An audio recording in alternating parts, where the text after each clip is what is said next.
Hey everybody, Peter Zeihan here, coming to you from a place in Colorado that it doesn't really matter where I am because you can't see a damn thing. Today is the 5th of July, and within the last few hours, the Chinese have flat out canceled the upcoming summit with the EU Foreign Minister Borrell. Um, for those of you who have been following me for a while, you know that I'm not very impressed by the quality of China's leadership of late. Chairman Xi Jinping has established such a cult of personality that no one will bring him any information. He's shot the messenger so many times and purged the system so thoroughly that anyone across the entire country who is capable of independent thought and is willing to share independent thoughts is dead, imprisoned, exiled, or worse. And as a result, the government has become a one-man show. If Xi doesn't say that it's going to happen, it doesn't happen. And that means whenever there's any sort of adjustment that is necessary for the ship of state at any level, everything gets frozen, either in a cult of personality where it just becomes this allergic scream of blind, idiotic Chinese nationalism, or things just don't happen at all. And that's exactly what's happening with the EU summit. And I think the best way to compare this is to what happened to the Blinken summit. Now, Tony Blinken is the American Secretary of State, and a couple weeks back he went to China, and it was the first meeting of anyone of substance in the United States with anyone of substance in the Chinese system since before COVID. The Chinese have been in lockdown for most of that time, and during that time, Xi completed his cult of personality and his purges and removed everyone who's capable within the entire system. So it was really hard for the United States to get any sort of read on what was actually going on in the country because no one in China would say anything because no one in China knew anything or had any instructions. So it was worth Blinken going to China just to kind of take the temperature of the regime. And reading the tea leaves and from what I've heard from folks in Washington, what happened was just there's a complete stall in government policymaking right up to and including the foreign minister.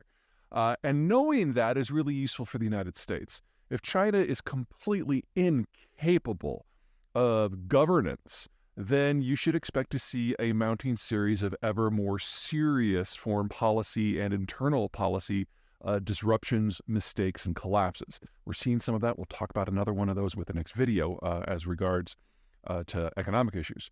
But back to the Europeans. The Europeans are in the process of trying to rejigger the relationship with China, and they're trying to find a third way. The first way is what they've been doing so far, where they just kind of roll over and let the Chinese do whatever they want. The second one is the more American style, which is a little bit more in your face and more direct and confrontational. They're trying to find something in the middle, and it's not clear that there is a path there, but, you know, the European thing is to try for a third way on everything anyway. Now, Borrell. The European foreign minister doesn't go anywhere alone. There's a number of representatives of the Commission, there's representatives of the national government, there's a small fleet of bureaucrats. One of the things that most foreign powers find really problematic and frustrating about the Europeans is everything is about the EU bureaucracy and going through layers of approval that involves the French and the Germans and everybody else. And that's before independent countries put intelligence agents as part of the delegation, especially in the case of Germany and France and Sweden and the Netherlands and Denmark and Romania and Belgium. And I'm sure I'm forgetting a few of the high-up ones. Europeans are pretty good at this. But mostly you're talking about a small army of bureaucrats there to renegotiate every possible bit of minutia that makes up the relationship. This is what makes Europe go, the bureaucratic minutia that allows them to kind of act as a sovereign country, like a single country, but mostly is about creating a webwork of relationships and interlinking bureaucratic regulations in order to stabilize the relationship. If you're not European, this is frustrating as hell. If you are European, this is how we make the system work. And there is nothing about that system that works with a cult of personality where only one person can make the decisions. So regardless of what the goal of the Europeans was here, there was no way that the Chinese system was capable of engaging with Europe competently because there's no way that one person could manage this sort of interaction. And in the case of the Europeans, they were going to bring everything. And in the case of the Chinese, they could negotiate nothing. So the Chinese were left with a very simple choice. Face the Europeans with an American-style wall of just hostility, or canceled the meeting. And so they canceled the meeting. And it's probably never going to have another one again, because for the Europeans, this is how they normally operate. And for the Chinese, they are now completely capable of carrying out complex negotiations of any sort. And as long as that is the case, there's no point in meeting in the first place.